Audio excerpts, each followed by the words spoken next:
Hempfield School District provides iPads for every single one of their students, but they come with their own expenses. The one-to-one iPad program first started in the 2015 to 2016 school year. It was in planning for 2 years prior, and iPads were first launched in the 4th grade and later integrated into other grades. The first launch of iPads came with its own upfront costs. First year was 15-16, and we spent around $138,000, I think, for the first lease to get that off the ground.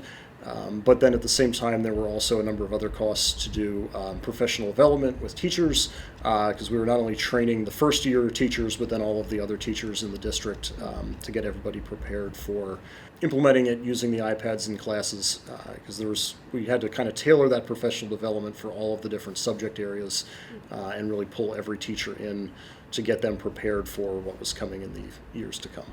Although iPads had upfront costs, implementing them also eliminated prior expenses. So the iPad program was never really, I shouldn't say it was intended to be a cost saver. It was designed to be cost neutral from the standpoint that we were not adding additional money to the budget. So if you go back to 2014, 2015, 2016, when we were kind of getting things off the ground, there were a lot of other expenses that don't necessarily exist today. So at the time, we were spending $250,000 to $275,000 a year replacing laptop carts. That was a huge expense maintaining those carts, so that all went away when one-to-one started.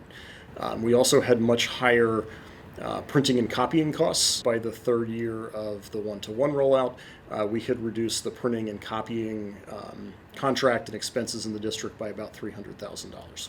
So at the end of the day, after a one-to-one was up and running, we still kind of considered it cost neutral, meaning we were able to displace costs from printing, replacing laptop carts, things like that. So we were basically breaking even, having switched to the iPads. It is a common misconception that Hempfield School District owns each individual iPad. However, that is not the case.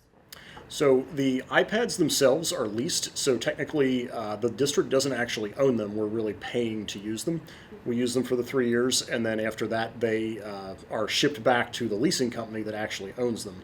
And depending on what's going on, if certain students are using them for a longer period of time for programs over the summer, they're kind of prorated the cost of that. iPads get destroyed throughout the course of the year, so usually at the end of that lease we sort of settle up for the iPads that we're keeping, but the vast majority of them all just get returned to the leasing company after those 3 years are up. With the large quantity of expensive technology used in Hempfield School District, it's always a good idea to be aware of damage costs. Yeah, we spend about $30,000 every year on repairs. That's K through 12, all the different grade levels.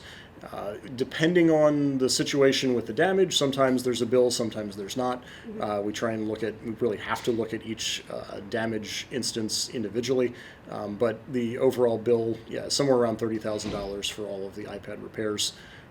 Our staff, we do repair the iPads in-house, and there's usually about 500 repairs every year that we do, and the vast majority of those are all broken screens. Altogether, of the total around $143 million Hempfield School District budget, the technology department gets only around $2.4 million, or 1.67% of the total budget.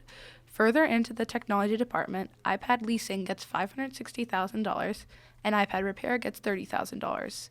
That means that most things pertaining to iPads in Hempfield School District only take up 24.5% of the technology budget. For Hempfield Happenings, I'm Mary Wynand. Yeah, I know I have.